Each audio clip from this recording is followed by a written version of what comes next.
It is that time of the year. March is just around the corner, and that means it's Oscar season. Today, today is the day where I give my predictions. The Oscars, I'm recording this. It is Thursday afternoon, about 3 o'clock. Oscars is this Sunday. I have seen some of the movies. I have not seen all of them, unfortunately. As of recording this, I have not seen The Brutalist or A Complete Unknown. So in terms of Best Actor, I think it will be either between Timothée Chalamet or Adrien Brody.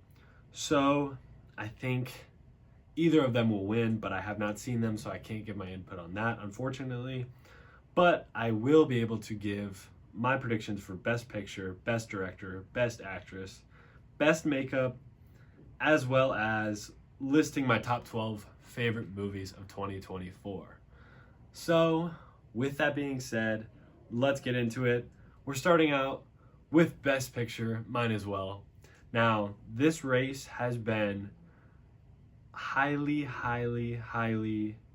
debated. It's gone back and forth. Of course, there's been the Emilia Perez controversy. Look into that if you're interested.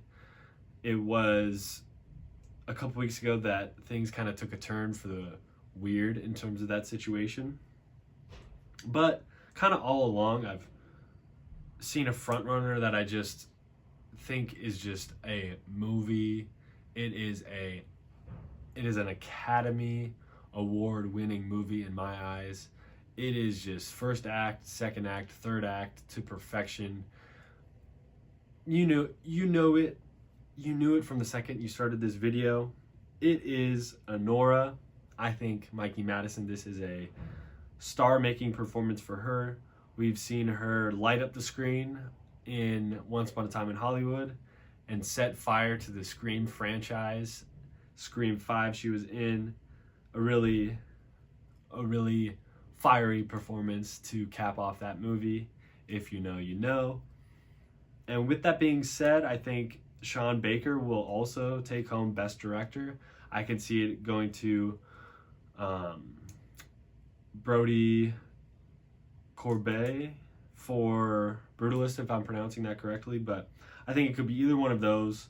But Sean Baker, this is a lifetime performance, or a lifetime directing performance by him, or just a great movie that he was able to make. I think him and Mikey Madison, I love them as a duo. I hope we can see them together in the future. Moving on to Best Actress, I personally hope it is either two of these ladies. As I mentioned, Mikey Madison gives an all-time performance as Annie in Anora. And one of my favorite movies, probably my favorite movie, The Substance with Demi Moore. This would be a lifetime achievement award for Demi Moore.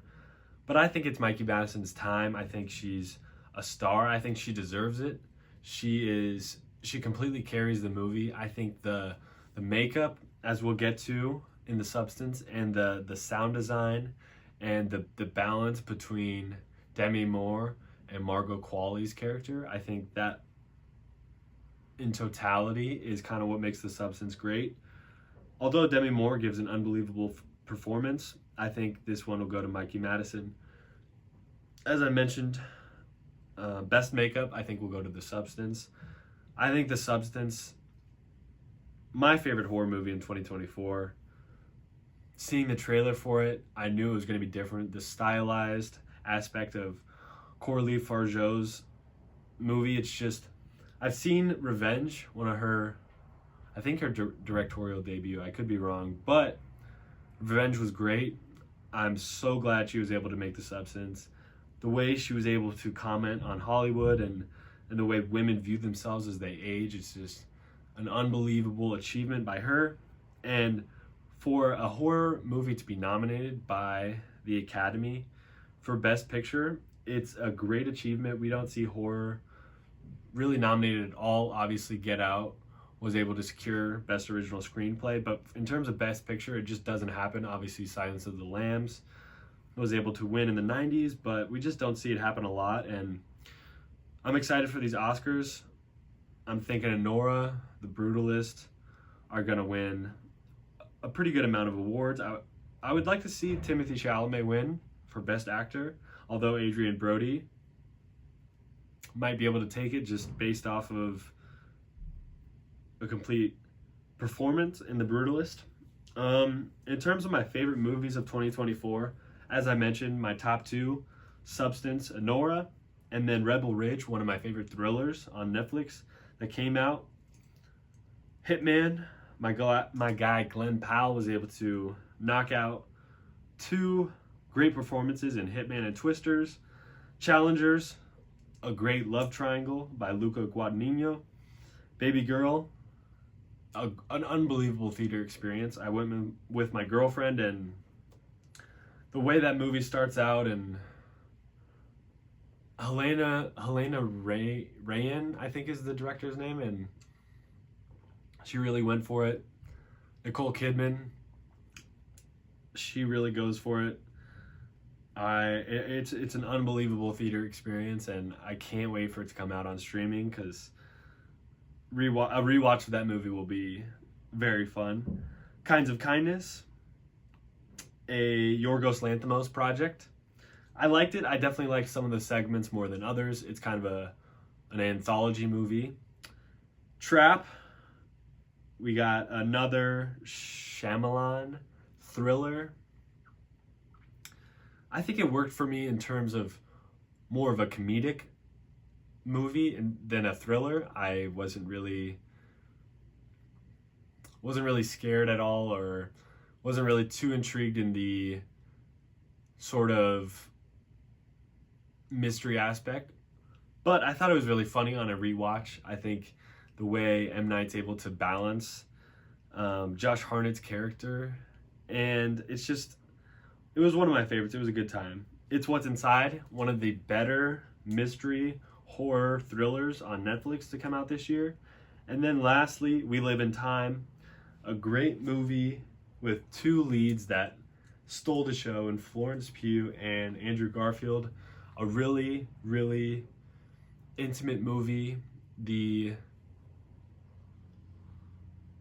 editing of different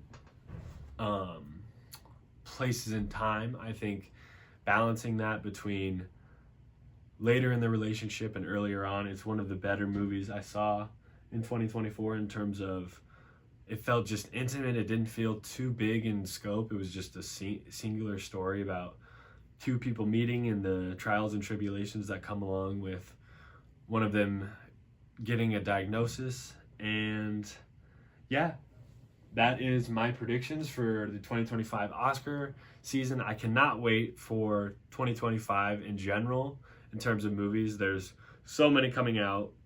May is completely stacked. We got the final Mission Impossible movie.